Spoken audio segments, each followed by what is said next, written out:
Delhi Mumbai corridor એક dream project છે અને આ ડ્રીમ પ્રોજેક્ટ માટે 14 ગામોમાં સર્વેની કામગીરી હાથ ધરવામાં આવી છે। આ 14 ગામના ખેડૂતો દ્વારા અગાઉ 6 સપ્ટેમ્બરના રોજ હાઈવે પ્રોજેક્ટમાં ચાલતી કામગીરી બંધ કરવા તાત્કાલિક પ્રાંત સહિત અધિકારીઓ દ્વારા સર્વેની બાંહેધરી આપવામાં આવી હતી। જ્યારે આ કામ બંધ કરવાની વાત કરવામાં આવી હતી એ વખતે અને ત્યારબાદ 3 મહિનામાં 2 વાર સર્વેની કામગીરી કરવામાં આવી છે, છતાં હજી સુધી કોઈ નિરાકરણ નથી આવ્યું અને ખેડૂતોએ કામગીરી બંધ કરવાની ચીમકી ઉચ્ચારી છે।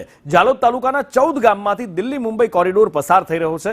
આ હાઈવેમાં જે ખેડૂતોની જમીન સંપાદિત થયેલી છે તેના કરતાં વધુ જમીન પર હાઈવે ઓથોરિટીએ કબજો કર્યાનું ખેડૂતોનું કહેવું છે અને માટે જ ખેડૂતો રીસર્વેની માંગ કરી રહ્યા છે। સરકાર દ્વારા લોકોની સુવિધા માટે અનેક સુવિધાઓ કરવામાં આવે છે, જેની અંદર હાઈવે પણ બનાવવામાં આવે છે, નેશનલ હાઈવે પણ બનાવવામાં આવે છે, પરંતુ ક્યાંક ને ક્યાંક કોરિડોર હાઈવે તો પસાર કરવા માટે લોકોની જે સુવિધા છે તે કરવામાં આવી રહી છે, પરંતુ ક્યાંક ને ક્યાંક નાના ગરીબ અને મધ્યમ વર્ગના જે ખેડૂતો છે તેઓને તકલીફોનો સામનો વેઠવો પડી રહ્યો છે।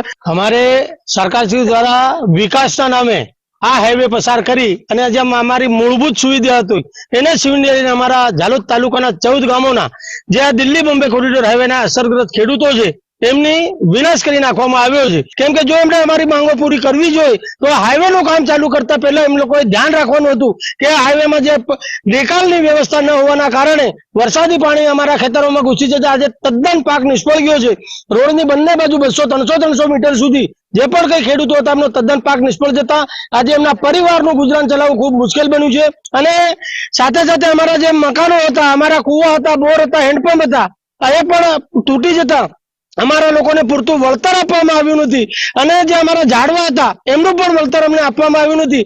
આજે વૃક્ષોનું 20 કિલોના 8 રૂપિયાના ભાવે એ જે પંચરાવ લાકડું છે એમને ભાવ અમને આપી અમારા આદિવાસીઓની ઘોર મજાક કરવામાં આવી છે। જ્યાં સુધી અમારી મૂળભૂત સુવિધાઓ પરત મુહૈયા કરવામાં ન આવે ત્યાં સુધી આ કોરિડોર હાઈવેનું કામ ચાલુ થવા દેવામાં આવશે નહીં। હેમલ પંચાલ, સંદેશ।